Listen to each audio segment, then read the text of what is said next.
Hello, my name is Bilal Malik, student ID 173192664. I'm a student at UCI, and this is my EECS 113 project for my final project. And we're going to quickly go over the code because of the time constraints. So we have our library here, our libraries here, and our imports. We have our GPIO 0, freenov, DHT. We have requests, which is helping our API, and now the rest of their libraries. We have our GPIO pinnings with their buttons, their LEDs, their sensors.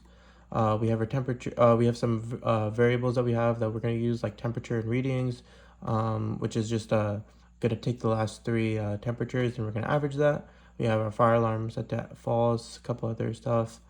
We have our log event, which is going to put the timestamps for any events. So we can put in our CSV file, our log.txt file. Then we have our initialize system, so initialize everything off.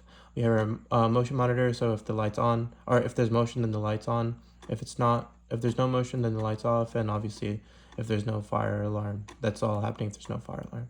Then we have a fire alarm loop. If there's a fire alarm, that we keep turning on the LEDs, and we clear it, and we show that there's a fire alert. Then we have our toggle door state, so if the door's open, then we show that the HVAC's on or off.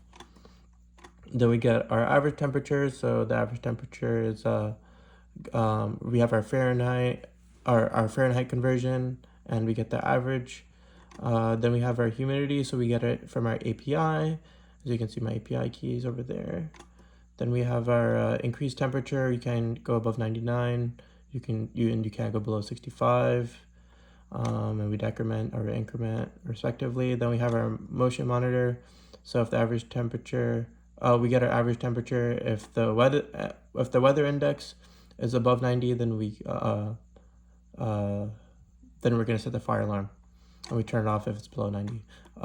If the fire alarm is not active, then we go about our regular state, so we get our HVAC status and whatnot.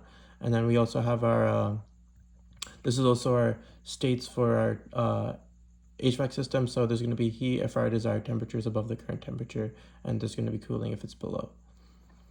If the desired temperature is below it. So yeah. And then we have our initializations, our main loop.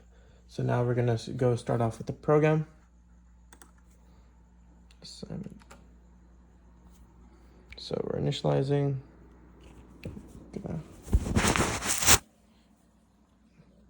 LED just turned on because I'm next to it doing motion.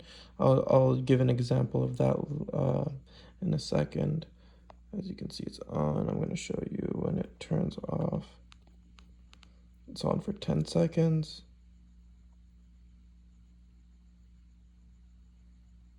Off now. I'm gonna stay still because it's sensitive. It's off.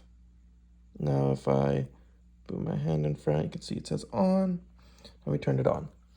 Okay, perfect. And now we're gonna increase the temperature. So right now we're at 72. When I press this red button, it's gonna go up, as you can see, 73.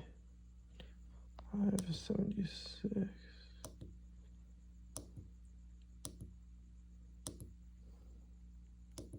Now the HVAC just turned off because we're in that threshold of our desired. Now as we keep going up,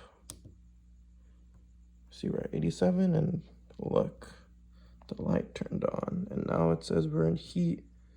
And we're just gonna test this too. LEDs on too, just to show you. All right, and now we're gonna show you door closed and opening. So I'll show you the light too. So I close the door and we got a message. Here, let me reinitialize the program.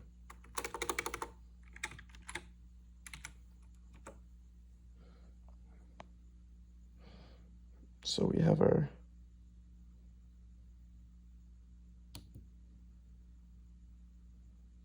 now the HVAC's off, everything's off, but now closed, everything is back on.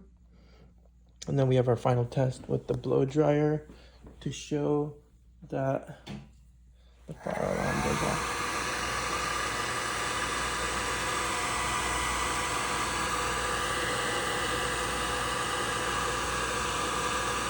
Temperature's going up.